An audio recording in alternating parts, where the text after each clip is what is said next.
Kalau apa maton itu berapa anak, Pak? Sekitar. Dulu itu pernah roan itu sampai 15 sampai 20. Itu satu sawah atau banyak sawah?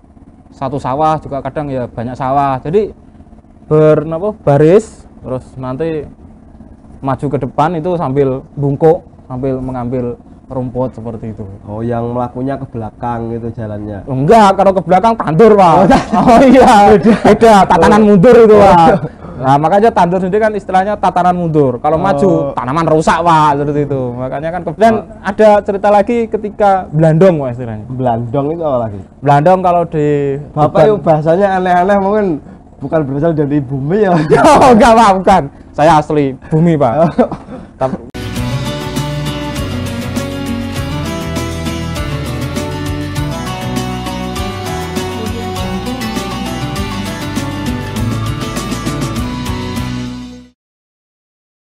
Iya, Pak. Sesuai dengan apa yang tadi disampaikan bahwasanya ternyata di pondok itu tidak bisa kita anggap seperti di penjara karena di pondok banyak keasikan, keceriaan. Mungkin Bapak punya pengalaman yang asik dulu ketika awal mondok di Tanggir ini, Pak, yang bisa ditularkan ke kita semua. ada, Pak, ada. Pengalaman itu banyak guys istilahnya. Kalau pengalaman yang asik, yang seru, yang menyedihkan itu juga sebenarnya banyak. Salah satu pengalaman saya sendiri yang asik, seru itu ketika roan, Pak. Roan. Iya, roan. Roan itu apa, Roan? Roan itu kalau istilah di masyarakat itu seperti kerjasama. Kerjasama, apa? Gotong royong. Nah, itu loh, ya tetap kerjasama. Bekerja secara sama. Dan seperti gotong royong itu saya dulu mempunyai sedikit cerita ketika roan di sawah. Oh, Roan di sawah itu ketika musim padi, sebelum masuk masa panen kan ada istilahnya roan matun itu, Pak. matun. Ya, matun. Matun itu ngapain, Pak? Matun itu kalau dijabarkan ya, istilahnya kalau dijabarkan ya mengambil suket, istilahnya suket itu yang tumbuh liar, ya, yang tumbuh liar di sawah yang memang di situ mengganggu tanaman padi tersebut kan. Di situ keseruannya apa? Saya itu dulu pernah ketika roan di sawah itu ketika matun, dari teman-teman itu ada yang istilahnya delodok itu jahil, Pak. Oh, jahil. Ya, jahil sama Iseng iseng gitu. sama temannya sendiri itu iseng. Ya memang keseruannya di situ. Karena di situ ketika roan matun, teman yang lain itu isengnya seperti ini. Jadi mengambil lumpur, dibuat dikepal-kepalin tuh, dibuat bunder, ya, dibuat bulat seperti bola kasti yang hijau itu dibuat lempar-lemparan, Pak. Jadi serunya di situ. Oh, seperti ketika turun salju. Ya, seperti itu. Salju, Tapi ini kan kalau salju mungkin empuk, Pak, ya. Tapi di sini enggak, agak keras karena kadang yang dari tanah. Ya, dari tanah juga iya, kadang diisi dengan ada kerikil, kadang diisi dengan keong seperti itu. Tapi belum pernah dalamnya diisi kupon berhadiah. Iya, belum pernah, Pak. Namanya juga jahil, Pak. Kalau diisi kupon berhadiah kan namanya hadiah, Pak. Wah, beda lagi, Pak, itu. Itu bukan keseruan namanya, Pak. Itu pasti keberuntungan. Ya, seperti itu. Enggak, bukan. Oh, keberuntungan. Kemudian setelah itu dari anak-anak sendiri ya saling lempar-lemparan gitu, Pak. Cuman keseruannya di situ juga asik lah. Sampai-sampai tanamannya Pak Yai itu ngapunten nggih. Tanamannya Pak Yai padinya itu kadang banyak yang roboh, rusak itu. Oh, karena sembari dimainkan oleh iya, kan itu. sambil berlari terus lempar-lemparan. Kalau apa matun itu berapa anak, Pak? Sekitar. Dulu itu pernah roan itu sampai 15 sampai 20. Itu satu sawah atau banyak sawah?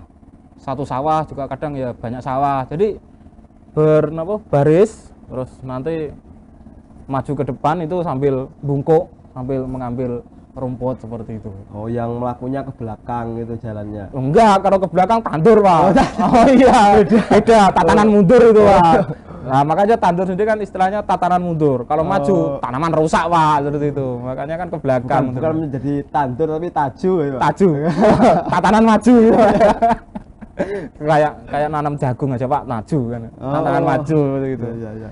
Dan ada cerita lagi ketika Blandong, Pak, istilahnya. Blandong itu apa lagi? Blandong kalau di Bapak itu bahasanya aneh-aneh, mungkin bukan berasal dari bumi ya? Oh, enggak Pak, bukan.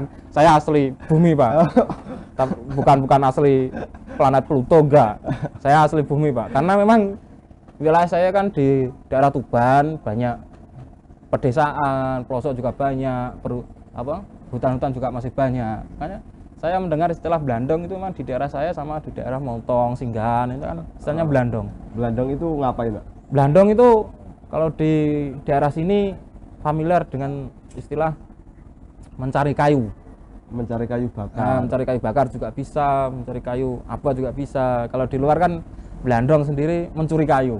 Oh, iya seperti itu. Blandong itu kan. Kalau untuk santri Blandong itu mencari bukan mencuri. Iya, mencari untuk kayu bakar. Seperti itu loh Pak, bukan mencuri enggak. Tapi kalau di luar kadang kadang diartikan mencuri kayu seperti itu. Jadi ketika saya mencari kayu bakar di kebun barat, kalau santri lama, santri dulu, santri sepuh itu kenapa? Kebun barat itu istilahnya kebun jeruk Pak, karena dulu itu kan banyak jeruknya seperti itu. Di situ itu kan ada sungai. Ketika main di sungai saya kan nggak bisa berenang Pak. Ya, saya kan nggak bisa berenang ya. Saya mau mencebur ke sungai itu pikir dua kali. Ya, takut tuh Pak, saya kan nggak bisa berenang. Tapi ada juga teman yang usil seperti itu Pak. Saya berdiri di pinggiran sungai, pinggiran kali, itu saya didorong. Nah, saya kan secara level kan terus wah gitu. Jatuh loh Pak, itu Pak. Mau didorong kok. Kan jatuh jeblur, akhirnya tenggelam. Alhamdulillah hampir Pak. Tapi ada teman saya yang memang baik hati, rumahnya Montong itu akhirnya berenang menghampiri saya, nulungi saya Pak. Nah, saya dikasih pertolongan unik Pak cara nolongnya. Jadi saya itu dicekek sini, pakai ini Pak. Niatnya nulung tapi malah mendong deh. Enggak. Tapi ternyata setelah sampai di pinggir sungai itu saya tanya, nulungem kok ngono carane? Pakai bahasa Jawa Pak ya. Nulungem kok ngono carane? Iya, kalau nggak seperti ini mau bagaimana lagi? Nanti kalau saya pegang dada, nanti tangannya kan bisa itu Pak, bisa apa? Istilahnya bisa berontak kemana-kemana. Iya, bisa berontak kemana-mana, jadi pegangannya sulit. Jadi di leher Pak, jadi pegangannya itu di leher sini, terus dibawa ke pinggir, ya akhirnya selamat Pak. Tapi di situ saya nggak merasa gelo atau nggak merasa sakit hati, itu enggak. Jadi ya seru saja seperti itu. Kejadian itu belum sampai pingsan. Belum sampai, masih sadar. Saya kira sudah pingsan, terus sudah ada penanganan pertolongan yang pertama, entah itu dikasih nafas buatan sama temennya. Siapa yang mau Pak kasih nafas buatan ke saya kan? Saya juga nggak mau nih. Kalau saya semaput pun saya milih Pak. Langsung bangun sendiri ya? Ya langsung bangun sendiri otomatis langsung bangun sendiri lah. Iya, betul. Nah ini menarik, ternyata dengan cerita yang telah Bapak sampaikan banyak cerita-cerita yang menunjukkan banyak keasikan di pondok pesantren. Dan kalau kita pahami ternyata mungkin keasikan itu bukan dilihat dari tempat atau dilihat dari kemegahan atau yang lain, tapi bisa kita rasakan dengan pikiran dan hati yang memang terbuka dengan teman-teman kan gitu ya. Seperti itu Pak.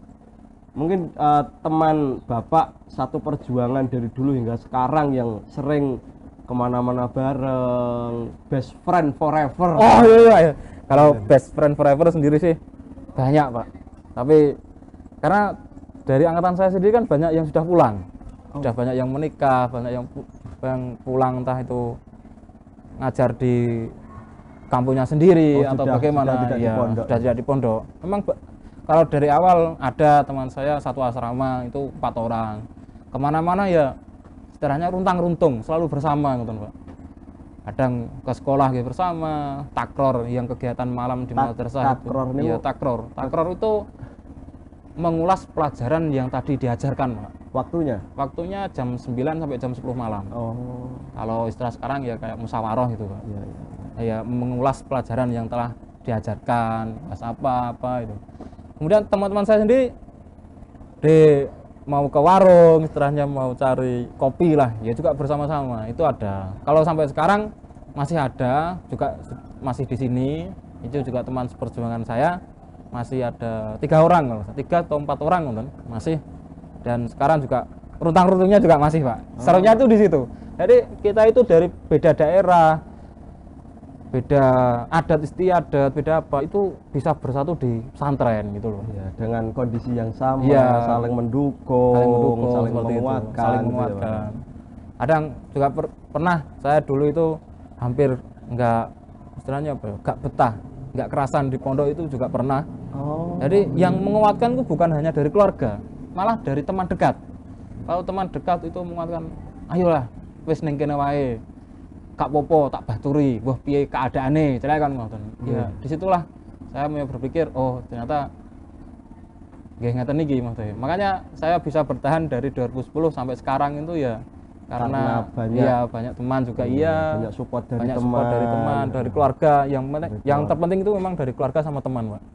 Karena keluarga yang menyupport ketika kita pulang, disupport untuk kembali, terus ketika di pondok disupport untuk bertahan di sini. Ya. Gitu. Ini menarik. Ternyata Bapak Syihabul Aziz ini tidak hanya punya cerita senang, ceria, tapi juga ada cerita pernah tidak kerasan, pengen boyong. Mungkin hal apa Pak dulu yang menyebabkan Bapak pengen boyong sampai pengen nggak betah di pondok itu apa? Oh gitu. Dulu saya, maaf nggak, ini memang cerita pribadi ya, karena juga buat menyemangati teman-teman yang lain. Gitu. Mungkin bisa untuk menyemangati teman yang lain. Saya awal mondok di sini itu keluar sanawi, setelah sekolah sanawiyah, saya di sini dapat 2 tahun. Dilalah mau bagaimana lagi, sudah kuasa Allah ya. Ibu saya itu kan meninggal. Oh, Jadi itu. Kemudian setelah itu masih ada bapak, jadi sampai beberapa tahun.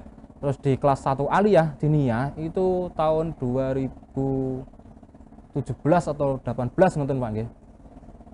Secara tidak ngoten nggih, napa bapak saya itu juga meninggal. Oh, Jadi selama mondok di sini saya itu ditinggal oleh 2 orang tua saya. Jadi saya tidak langsung, itu kadang membuat saya tidak betah di sini. Nanti yang memberi biaya siapa, seperti itu loh Pak. Jadi mau gak kerasanya itu karena faktor finansial. Wis nek mah wae lah mergawe penak kan ngoten. Saya juga punya pemikiran seperti itu. Tapi lambat tahun sama teman sendiri, sama keluarga yang lain juga dikasih support. Nek pondok wae penak. Lah kok penak piye? Sampan kok nek omah ya mergawe, ya rekoso, ya bayar listrik. Terus saya pikir, oh, iya daripada di rumah iya kerja kan mending di pondok. Nah, seperti itu. Mencari ilmu juga bisa Mencari ilmu juga bisa bergajah. belajar. Dan ternyata alhamdulillah sampai sekarang itu kalau masalah finansial ada saja, Pak. Oh, berarti sekarang 3 saudara Bapak termasuk Bapak sendiri semua mondok di Tanggir. Semua mondok di Tanggir. Dan tidak ada yang bekerja paruh waktu atau apa, tidak ada. Alhamdulillah ada saja pokoknya Pak jalannya. Makanya di pondok sendiri saya sukanya seperti itu. Katanya kan rezeki sudah ada yang ngatur, sudah ada yang beri. Memang benar. Bapak memiliki salah satu figur yang digemari, yang dari figur ini Bapak mencontoh atas tindakannya sehingga Bapak bisa seperti ini. Kalau saya, figur yang saya idolakan itu memang dari mas saya sendiri Pak. Dari Yai Mansur, ketika saya dikasih nasihat atau apa, itu sangat menyentuh. Terus dari kesabaran beliau. Untuk figur yang lain seperti halnya Agus Misbah Musleh, itu kan dari semangatnya beliau, istilahnya ngopeni santrine ngoten niku, mendidik pengurus, semuanya itu. Terus dari Umina Hajah Khotijah Musleh itu juga sebagai sosok ibu saya lah istilahnya, seperti itu. Kalau di pesantren Pak nggih kan seperti itu.